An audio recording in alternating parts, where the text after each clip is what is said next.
Já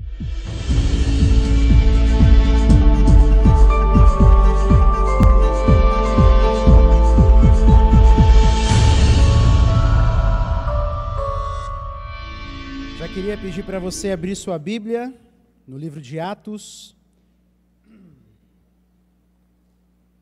Vamos continuar nossas exposições hoje no capítulo 2.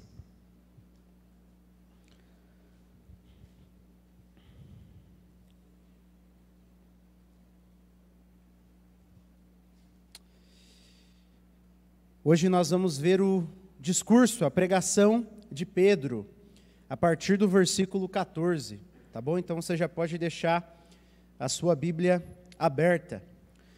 Na semana passada, o pastor Flávio, quando adentrou nesse capítulo 2 do livro de Atos, ele disse que esse capítulo estava dividido em 3 partes. Na primeira parte, narra o evento de Pentecostes, que foi o que nós vimos na semana passada. A segunda parte narra a pregação de Pentecostes, quando Pedro se levanta para pregar.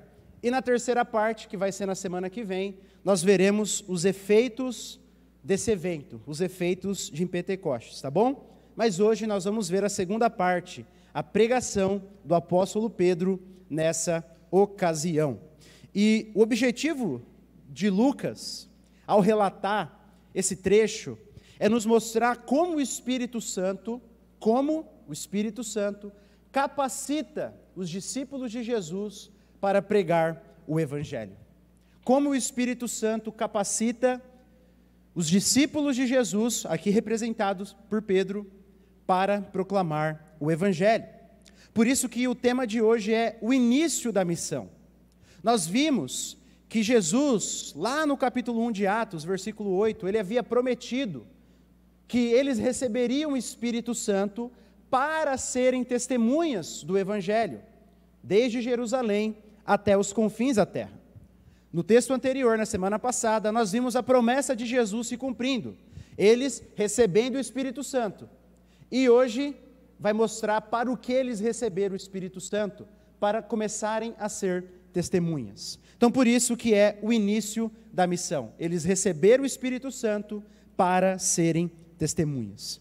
E o texto de hoje, nós dividimos ele em 3 partes, tá bom? 3 partes. Na primeira parte nós veremos a explicação que Pedro dá sobre Pentecostes. Pedro ele vai explicar o que havia acabado de acontecer. Na segunda parte, nós veremos a proclamação do Evangelho que Pedro faz. E na terceira parte, nós veremos o impacto da pregação dele, tá bom?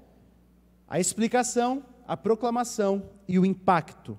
E como o texto é bem grande, são muitos versículos, nós vamos ler no início de cada ponto o texto referente à nossa sessão aqui, tá bom? Então, a primeira parte, a explicação que Pedro dá sobre o evento de Pentecostes, lá no versículo 14, olha comigo. Então, levantou-se Pedro com os 11, e erguendo a voz, advertiu-os, os judeus, nestes termos: varões judeus e todos os habitantes de Jerusalém, tomai conhecimento disto e atentem nas minhas palavras. Estes homens não estão embriagados, como vocês vêm pensando, sendo esta ainda a 3ª hora do dia, ou 9 horas da manhã. Mas o que ocorre é o que foi dito por intermédio do profeta Joel. E acontecerá nos últimos dias, diz o Senhor, que derramarei do meu espírito sobre toda a carne. Vossos filhos e vossas filhas profetizarão. Os vossos jovens terão visões, e os vossos velhos sonharão. Até sobre os meus servos e sobre as minhas servas derramarei do meu espírito naqueles dias, e profetizarão. Eu mostrarei prodígios em cima no céu, e sinais embaixo na terra, sangue, fogo e vapor de fumaça. O sol se converterá em trevas e a lua em sangue, antes que venha o grande e glorioso dia do Senhor. E acontecerá que todo aquele que invocar o nome do Senhor será salvo. Até aqui vai a explicação de Pedro. Então, no versículo 14, nós vemos que Pedro ele já inicia fazendo uma defesa de que eles não estavam embriagados. No versículo 13, diz o texto, na semana passada, que algumas pessoas, ao verem aquele povo falando em diversas línguas, anunciando o evangelho em outras línguas, outros idiomas, pensaram que eles estavam bêbados. Mas Pedro começa dizendo: olha, nós não estamos bêbados, porque ainda são 9 horas da manhã. Naquele tempo, um judeu não comia tão cedo, muito menos bebia. Então esse argumento valia para aquele tempo. E aí Pedro começa a explicar então o que era, e não tinha nada a ver com álcool.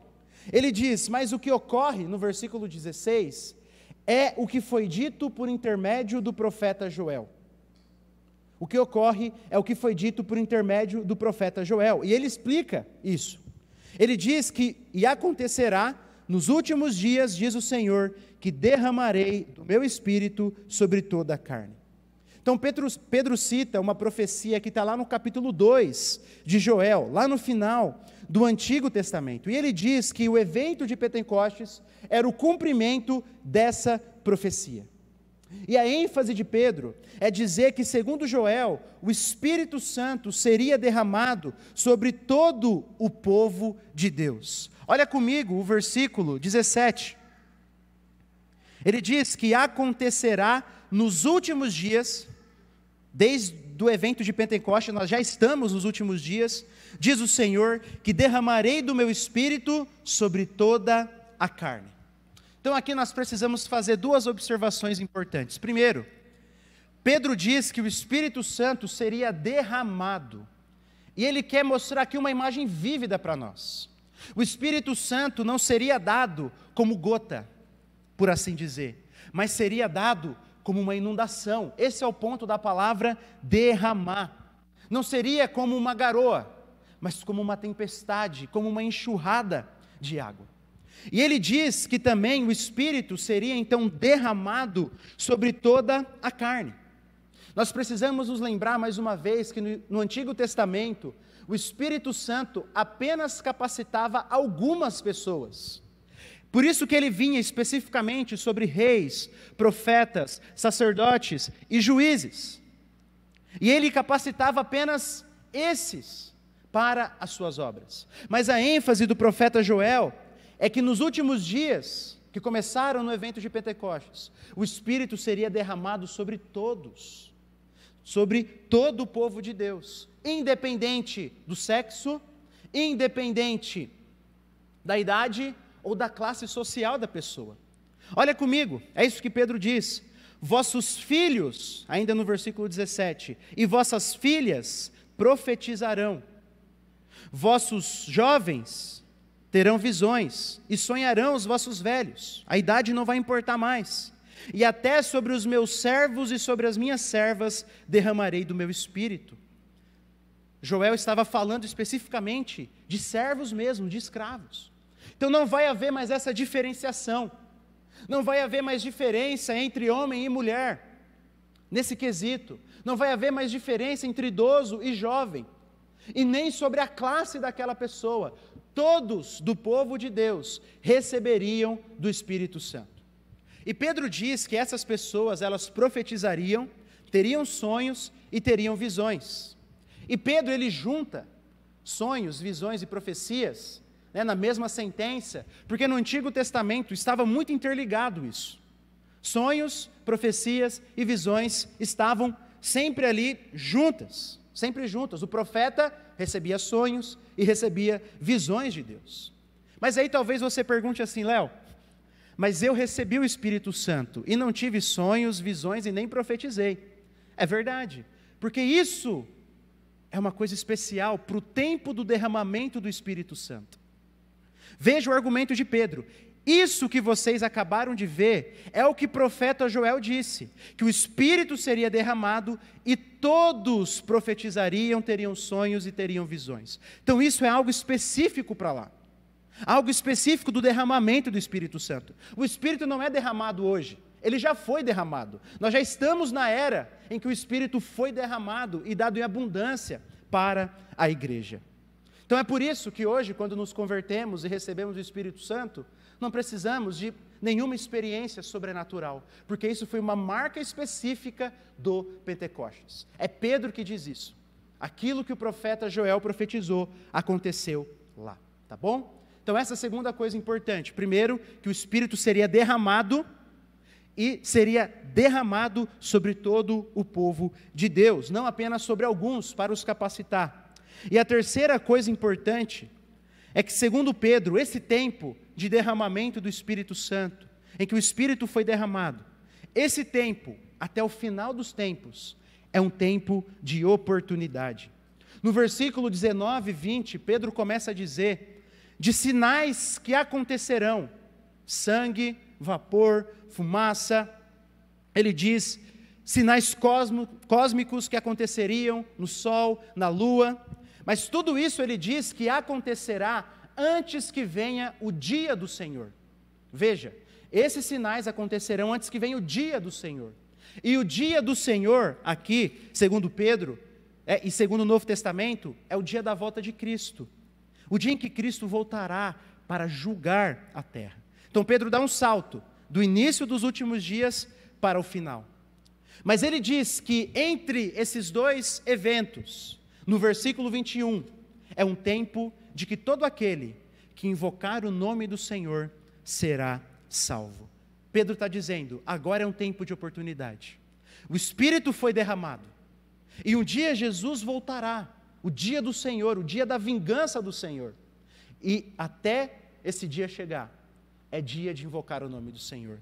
É dia de clamar pelo nome do Senhor. E invocar o nome de Deus é clamar pela sua ajuda. Às vezes a gente usa esse termo e não sabemos o que significa. Invocar o nome de Deus é clamar pela ajuda dEle. É clamar pela graça dEle. É clamar pela bondade dEle. Então essa é a explicação de Pedro do evento de Pentecostes. O que aconteceu foi o cumprimento da profecia de Joel. E agora é tempo de oportunidade. E nesse primeiro ponto, a aplicação para nós, eu gostaria de me deter um pouquinho mais no significado dessa palavra invocar. Invocar o nome do Senhor. Existem muitas maneiras nas Escrituras que nós podemos olhar para essa palavra invocar. E como eu disse, invocar o nome de Deus é clamar pelo seu socorro, é clamar pela sua ajuda. É reconhecermos que precisamos de um Salvador, que precisamos de alguém que nos socorra, e alguém específico, Deus. E existem basicamente duas maneiras de nós olharmos para essa palavra. Tanto no início da vida cristã, quando nós somos salvos, nós invocamos o nome de Deus, ainda que não de maneira consciente, mas quando nós nos convertemos, nós estamos dizendo que precisamos de um Salvador. Quando nós nos arrependemos, nós estamos reconhecendo as nossas falhas espirituais, a nossa falência espiritual, e que precisamos de alguém que nos salve. Mas há também o outro lado nas Escrituras, que invocar o nome do Senhor é algo que nós precisamos fazer durante toda a nossa vida.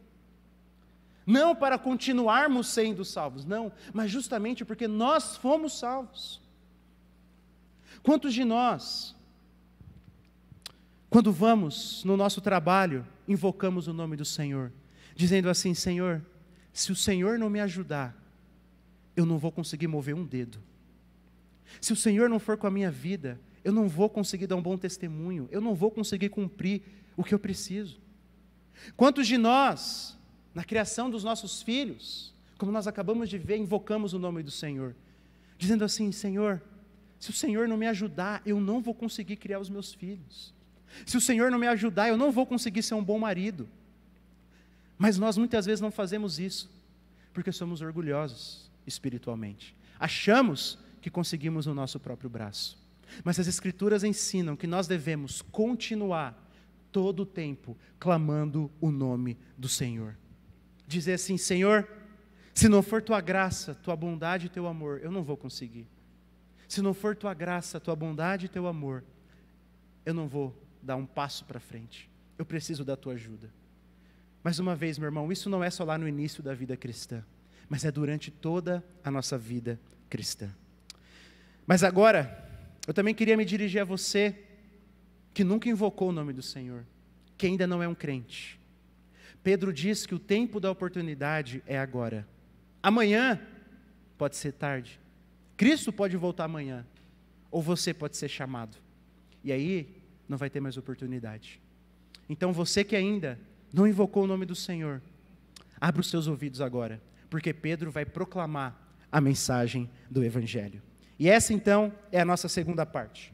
Depois de explicar o evento de Pentecostes, de dizer que era o cumprimento de uma profecia, Pedro vai proclamar a mensagem do Evangelho, do versículo 22 até o versículo 36. Olha comigo.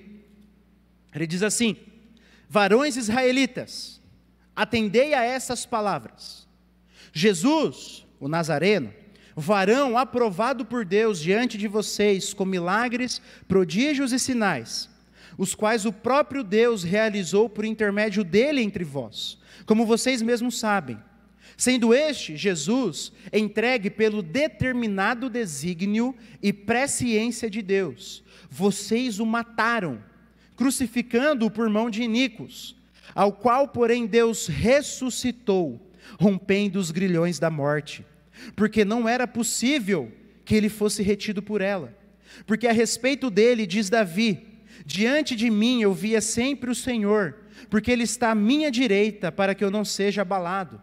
Por isso se alegrou o meu coração e a minha língua exultou. Além disto, também a minha própria carne repousará em esperança, porque não deixarás a minha alma na morte, e nem permitirás que o teu santo veja corrupção.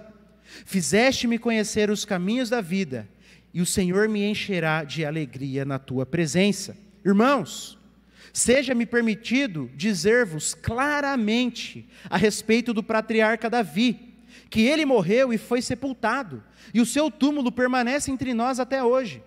Sendo, pois, Davi um profeta, e sabendo que Deus lhe havia jurado que um de seus descendentes se assentaria no seu trono, prevendo isto, referiu-se à ressurreição de Cristo, que nem foi deixado na morte, nem o seu corpo experimentou a corrupção. A este Jesus, Deus ressuscitou, do que todos nós somos testemunhas. Exaltado, pois, à destra de Deus, tendo recebido do Pai a promessa do Espírito Santo, derramou isto que vocês veem e ouvem. Porque Davi não subiu aos céus, mas ele mesmo declara: disse o Senhor ao meu Senhor, assenta-te à minha direita, até que eu ponha os teus inimigos por estrado dos teus pés. Esteja absolutamente certa, pois, toda a casa de Israel, que a este Jesus, que vocês crucificaram, Deus o fez Senhor e Cristo. Até aqui, a proclamação da mensagem do Evangelho. Pedro, nessa parte, ele vai, então, proclamar a mensagem do Evangelho. E a mensagem do Evangelho de Pedro é resumida em 4 pontos. E aqui eu faço um parênteses, tá bom? Se você tem dificuldade, muitas vezes, de saber o que é o Evangelho, tem medo de evangelizar por não saber o que falar, Pedro vai nos ensinar agora. Então, preste bem atenção, porque ele resume a mensagem do Evangelho em 4 pontos. Primeiro, no versículo 22, Pedro ele resume o ministério de Jesus, a vida pública de Jesus. Ele diz que Jesus, o Nazareno, ele foi aprovado por Deus diante dos homens, por meio dos seus sinais, prodígios e milagres. Então Pedro, ele resumiu aqui toda a vida pública de Jesus. Os milagres, os sinais e os prodígios que Jesus fez, mostrava que ele era alguém aprovado por Deus, alguém único, alguém enviado especialmente do próprio Deus. E Pedro vai para a segunda parte, depois de resumir a vida de Jesus, o ministério de Jesus, nessas palavras, Pedro ele vai falar sobre a morte de Jesus, no versículo 23. Ele vai dizer que este Jesus que foi aprovado por Deus, ele foi entregue por vocês, foi morto por vocês, foi crucificado por vocês. Então Pedro, o segundo ponto da mensagem do Evangelho para ele, diz respeito à morte de Jesus. Mas Pedro continua, e o terceiro ponto da sua proclamação do Evangelho é a ressurreição de Jesus. E aqui Pedro vai gastar bastante tempo. Ele vai citar o salmo que nós lemos no início, porque ele diz no versículo 27, olha comigo: porque não deixarás a minha alma na morte, nem permitirás que o teu santo veja a corrupção. Então Pedro diz o seguinte: olha, Davi escreveu isso, mas o túmulo de Davi está entre nós até hoje.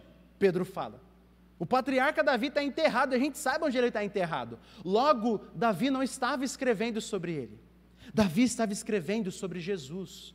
Ele não foi deixado na morte, ele saiu do túmulo, o corpo dele é que não experimentou a corrupção. Então, essa é a terceira parte da mensagem de Pedro: o ministério, a morte, a ressurreição, mas tem mais uma parte. Pedro agora vai falar da ascensão de Jesus, a partir do versículo 33. Ele vai dizer que esse Jesus foi exaltado, e ele mais uma vez cita a profecia, uma profecia de Salmos, de Davi, dizendo que esse Jesus assentou-se à destra de Deus. Então, para Pedro, a ascensão de Jesus não foi simplesmente Jesus ter ido aos céus. A ascensão de Jesus tem um significado, que está lá no versículo 36. Ele diz assim, ó: esteja absolutamente certa, pois toda a casa de Israel, que a este Jesus que vocês crucificaram, Deus o fez Senhor e Cristo. Então ele está dizendo assim, para aquele povo: a ascensão de Jesus mostra que Ele é o Senhor, o soberano, aquele que assentou à destra de Deus, uma posição de reinado. Ele é Senhor e Cristo. Cristo é a palavra grega para Messias. O Messias que vocês tanto esperavam, diz Pedro, é esse Jesus que vocês crucificaram. Então, esse é o resumo, os pontos da mensagem do Evangelho proclamada por Pedro. A mensagem da vida, da morte, da ressurreição e da ascensão de Jesus. E para aplicarmos esse ponto nas nossas vidas, eu gostaria de te chamar a atenção mais uma vez, como eu fiz há 2 domingos atrás, em quem está pregando essa mensagem. Quem que se levantou para pregar essa mensagem? Pedro. Agora, esse Pedro aqui é muito diferente do Pedro dos Evangelhos. Pedro dos Evangelhos, um cara impulsivo, que às vezes falava umas coisas muito boas, mas às vezes falava umas coisas muito ruins. Um cara inconstante, que ora diz: Senhor, me chama que eu vou junto, mas no meio vê a tempestade e fica com medo. Esse Pedro, que se acovardou diante dos judeus e negou a Jesus há 50, 60 dias atrás. Esse mesmo Pedro que se acovardou diante daquelas autoridades, é o mesmo Pedro que se levanta agora diante de milhares de pessoas para proclamar o Evangelho, destemidamente. O que aconteceu nesse meio? O Espírito Santo foi derramado, o Espírito Santo foi dado a ele como um capacitador. O mérito não é de Pedro. Assim como nós vimos que Pedro estar aqui entre os discípulos também não foi mérito dele. Porque Jesus disse: Pedro, Satanás me pediu para peneirar vocês como trigo, mas eu intercedi por você para que a sua fé não desfaleça. Pedro só não se tornou um Judas por causa da intercessão de Jesus. Não é mérito de Pedro. Assim como Pedro não se tornou um grande proclamador do Evangelho, não pelos seus próprios méritos, mas por causa do Espírito Santo que foi derramado sobre a vida dele. E esse Espírito Santo que foi derramado sobre a nossa vida. Meu irmão, não nos falta mais nada para sermos testemunhas do Evangelho. Se temos o Espírito Santo, temos tudo. Não precisamos de um seminário, não precisamos de um curso de teologia. O que nós precisamos é da mensagem do Evangelho que está nesse livro e do Espírito Santo, ponto. Grandes pregadores, como Pedro, são uma maravilha na vida da igreja, são uma maravilha, e nós tivemos alguns durante a história da igreja: Pedro, Agostinho, Lutero, George Whitefield, Jonathan Edwards. Mas o crescimento da igreja substancial não acontece ao longo da história da igreja por meio de grandes pregadores. São uma bênção, e a igreja cresce com eles, mas acontece no evangelismo pessoal. Eu poderia fazer uma pesquisa aqui, Eu tenho certeza que a grande maioria de nós se converteram não por meio de um grande pregador, mas por meio de um parente, de um amigo, de um vizinho que era cristão e que te pregou a mensagem do Evangelho, ou que te chamou para ouvir a mensagem do Evangelho na igreja. O crescimento verdadeiro da igreja, o crescimento maior da igreja acontece assim, de um a um. É filho falando para pai, é pai falando para filho, é esposo falando para a esposa, é vizinho querendo alcançar os seus vizinhos. É assim. Às vezes a gente olha para esses exemplos nas Escrituras e a gente fica com medo, mas eu nunca vou ser assim. Mas eu não preciso. Deus quer que eu seja uma testemunha individual. Para alguns Ele chama para outros tipos de testemunha, mas para todos nós, uma testemunha individual. E nós não precisamos de mais nada, meu irmão, de mais nada. Nós não temos desculpa, não tem desculpa mais. Nós temos a mensagem do Evangelho e temos o Espírito Santo, que habita em nós e que vai nos capacitar. Por isso, clame pela ajuda do Espírito Santo e dê passos de fé. O Espírito Santo vai te capacitar. Você não precisa ter medo, não precisa ter medo. O Deus do universo habita em mim e habita em você. O Deus do universo, não importa outra coisa, Ele habita em nós e nos capacita. Vimos então, no primeiro ponto, a explicação de Pedro sobre o evento de Pentecostes. Depois, vimos a pregação dele, o anúncio da mensagem do Evangelho, resumida na vida, na morte, na ressurreição e na ascensão de Jesus. E agora, Lucas, ele vai relatar o impacto que isso causou na vida de muitos dos ouvintes. Olha comigo a partir do versículo 37. Ouvindo eles estas coisas, os judeus, compungiu-se-lhes o coração e perguntaram a Pedro e aos demais apóstolos: que faremos, irmãos? E Pedro lhes respondeu: arrependam-se, e cada um de vocês seja batizado em nome de Jesus Cristo, para a remissão dos seus pecados, e vocês receberão o dom do Espírito Santo. Pois para vocês é a promessa, para os seus filhos, e para todos os que ainda estão longe, isto é, para todos que o Senhor nosso Deus chamar. Com muitas outras palavras, deu Pedro ainda testemunho, e exortava-os dizendo: salvai-vos desta geração perversa. Então, os que lhe aceitaram a palavra foram batizados, havendo um acréscimo naquele dia de quase 3.000 pessoas. Então Lucas já começa no versículo 37, mostrando o impacto daquilo na vida dos ouvintes. E muitos deles, 3.000, tiveram o seu coração compungido. A ideia aqui é que o coração deles ficou aflito, a consciência deles ficou pesada, o coração deles fora despertado. E então, em desespero, eles perguntam para os apóstolos: o que nós faremos então? O que nós faremos? E Pedro responde no versículo 38 para eles, que eles deveriam se arrepender e serem batizados. Eles deveriam se arrepender e serem batizados. Então a primeira coisa, diz Pedro, eles precisavam de arrependimento. E nós estamos acostumados com essa palavra.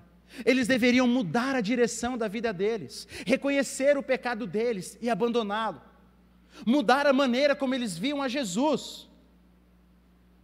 Eles deveriam se arrepender. Mas Pedro também diz que eles deveriam ser batizados. Eles deveriam ser batizados. E eles precisavam, de fato, publicamente demonstrar que eles estavam assumindo um compromisso com Jesus. Esse é o ponto de Pedro.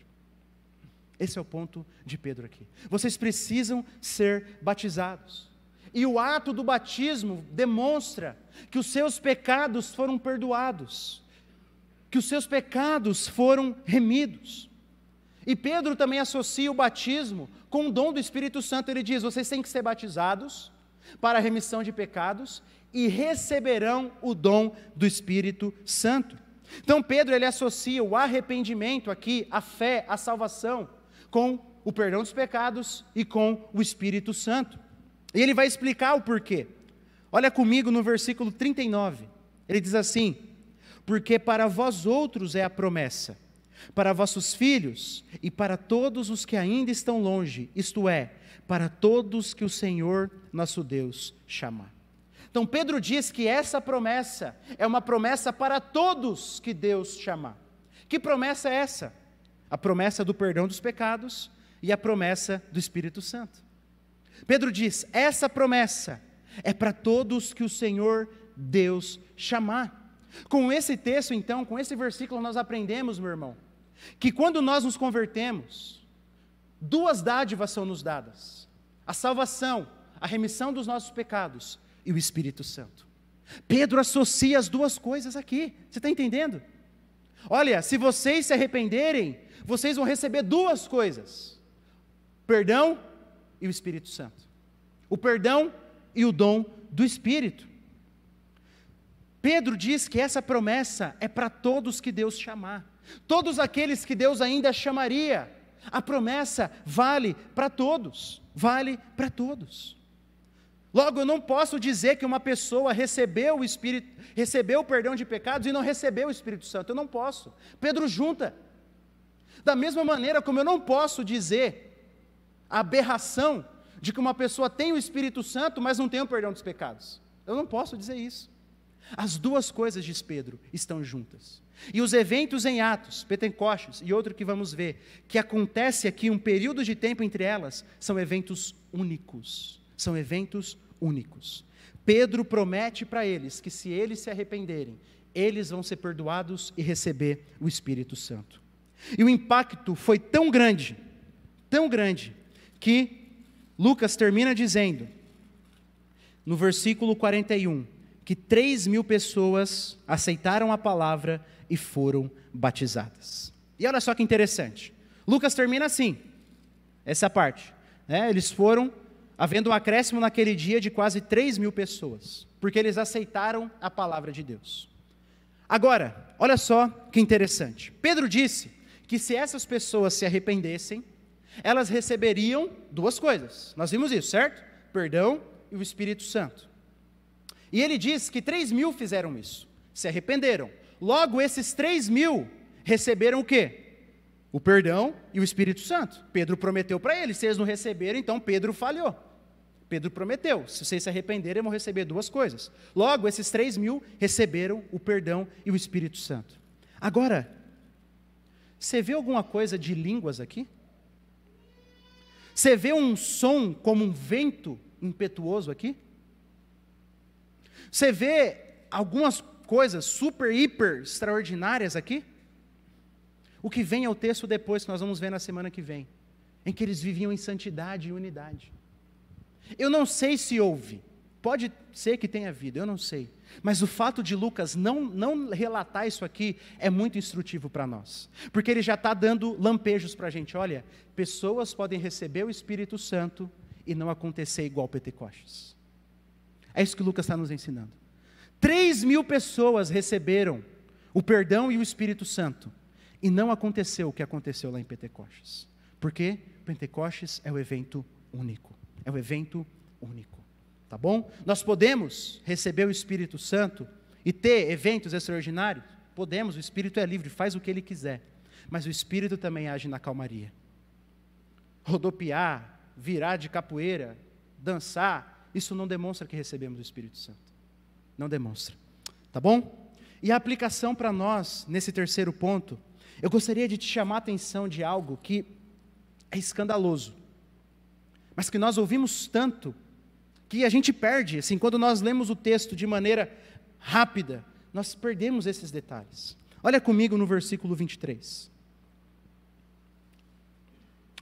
Pedro diz assim, sendo este Jesus entregue pelo determinado desígnio e presciência de Deus, vocês o mataram, crucificando-o por mão de iníquos. Sabe o que Pedro está fazendo aqui? Olha como Pedro é corajoso.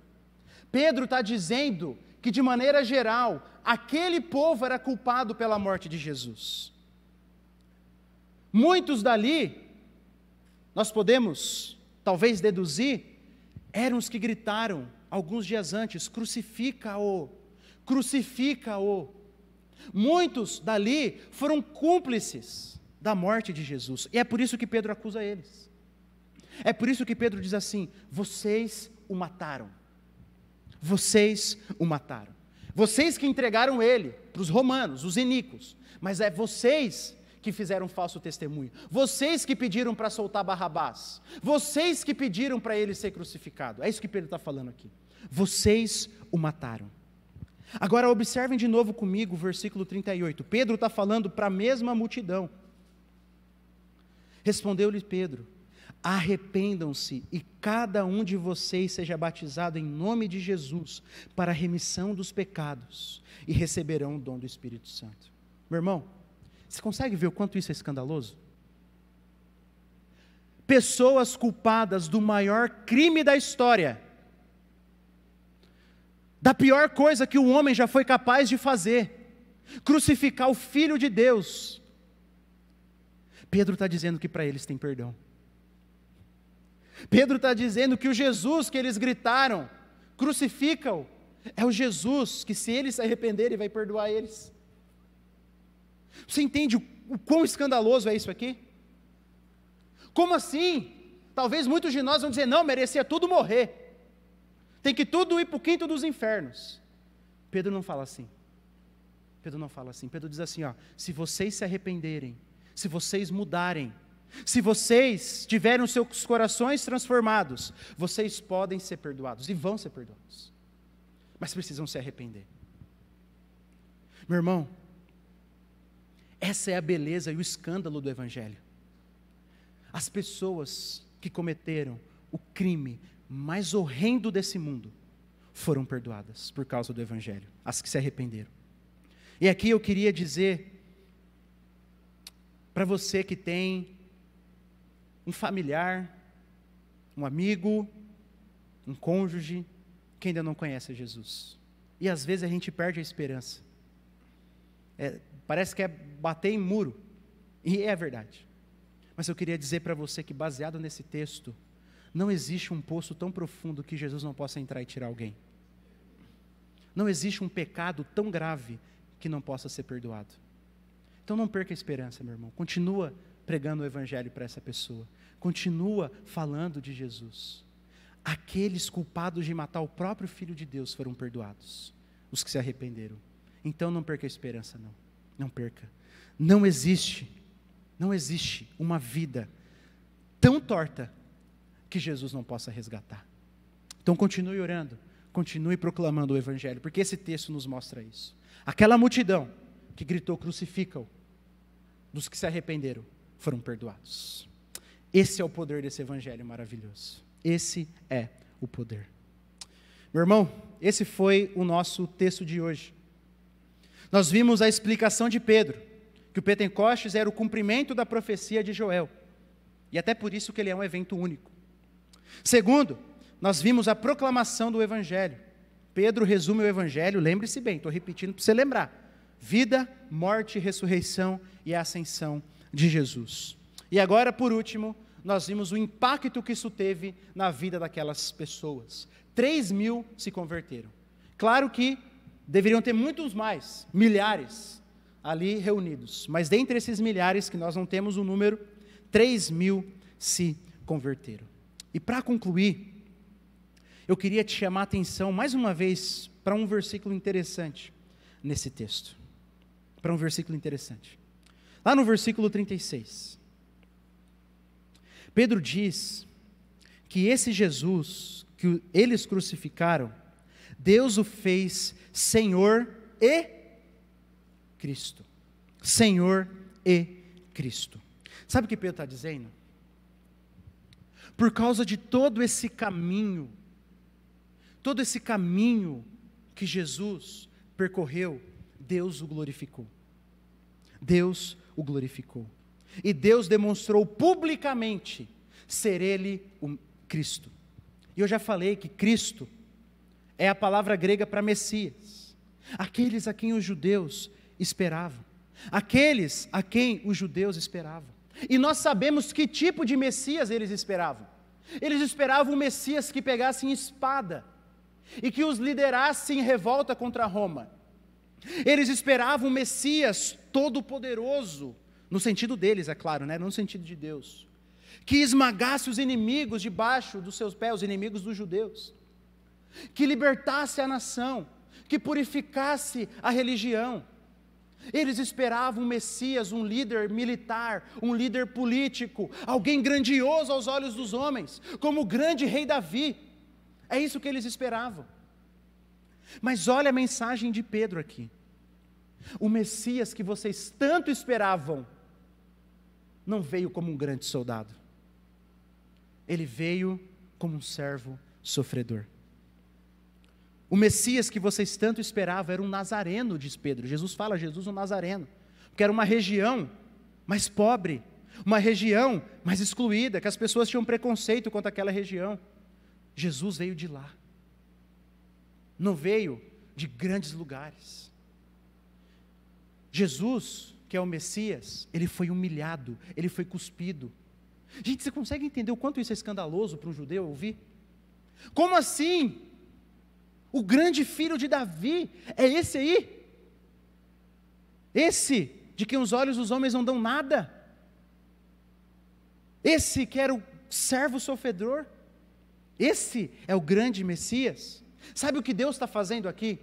Deus está invertendo os valores do mundo. É exatamente isso que Deus está fazendo com a mensagem do Evangelho. A mensagem do Evangelho mostra que Deus está invertendo os valores do mundo. Ele está transtornando os valores do mundo. Ele está virando o mundo de ponta cabeça. Aquilo que os judeus mais desvalorizavam, foi aquilo que Deus mais valorizou em Jesus. Deus está invertendo os valores desse mundo. A mensagem do Evangelho diz isso, mas nós muitas vezes nos esquecemos. Veja, não foi isso que Jesus demonstrou durante todos os seus ensinamentos e a sua carreira pública? Que nós devemos dar preferência em servir do que ser servido? Por quê? Porque nós gostamos de sermos servidos, não de servir. Os discípulos iam diante de Jesus e falavam, Senhor, quando o Senhor vir no seu reino, eu quero assentar de um lado e meu irmão do outro. Jesus fala, quem quer ser o primeiro, que seja o último. Quem quer ser o maior, que seja o servo mais baixo de todos. O que Jesus está fazendo? Invertendo os valores desse mundo. Jesus ensinou que nós devemos gastar a nossa vida buscando o reino de Deus, e não buscando os tesouros dessa terra. O que Ele está fazendo? Invertendo os valores desse mundo. Por quê? Porque nós vivemos buscando os nossos tesouros. Jesus demonstrou que Ele, sendo o Rei do universo, era servo de todo mundo, e fez talvez aquilo que é mais humilhante naquela cultura, lavou os pés dos discípulos. Jesus, durante toda a sua vida, a mensagem do Evangelho, entre muitas coisas, diz isso: Deus está mudando os valores. Deus está mudando os valores. Aquilo que vocês desprezavam, aquele que vocês desprezavam, era o mais exaltado à vista de Deus. É isso que Pedro está dizendo aqui. Você consegue entender o meu ponto? A mensagem do Evangelho pregada por Pedro é algo que deve virar o nosso mundo de ponta cabeça. É algo que deve mudar os nossos valores. Mas parece que nós ainda continuamos vivendo com os valores antigos desse mundo. Sabe, nós devemos nos perguntar, será que eu realmente tenho dado prioridade, como Jesus, em servir do que ser servido? Será? Será que eu realmente tenho dado prioridade em, como Jesus, buscar o reino de Deus em primeiro lugar? Ou eu tenho dado prioridade em aumentar a poupança, a minha conta bancária? Para que eu vivo? E a última pergunta: será que a prioridade, o propósito da minha vida é fazer discípulos? Porque Jesus disse que essa era a minha vocação. A minha vocação não é ser um pastor, ou um médico, ou um advogado, ou um mecânico. A minha vocação não é essa, isso é secundário, é importante para Deus. Mas a minha vocação maior é fazer discípulos. É isso que Jesus diz. É pregar o Evangelho para aqueles que ainda não são, e edificar aqueles que já são. Essa é a minha vocação, o resto é secundário. O resto é secundário. Meu irmão, esse valor de fazer discípulos na sua vida está em primeiro lugar? Vê como que a gente está vivendo com os valores do mundo ainda? Como a gente está vivendo com os valores do mundo? É por isso, e é para isso, que o Espírito nos capacita, para cumprir essa missão. O Espírito Santo de Jesus será dado para que vocês sejam testemunhas. Por isso esse é o início da missão. O Espírito Santo é dado para eu e você sermos testemunhas. É para isso, esse é o propósito. Se eu e você não estamos batalhando e lutando para pregar o Evangelho para quem não ouviu e para edificar os que já ouviram, nós estamos falhando na nossa vocação. Nós estamos falhando. Deixemos então com que a mensagem do Evangelho mude os nossos valores. Mude, vire o nosso mundo de ponta cabeça.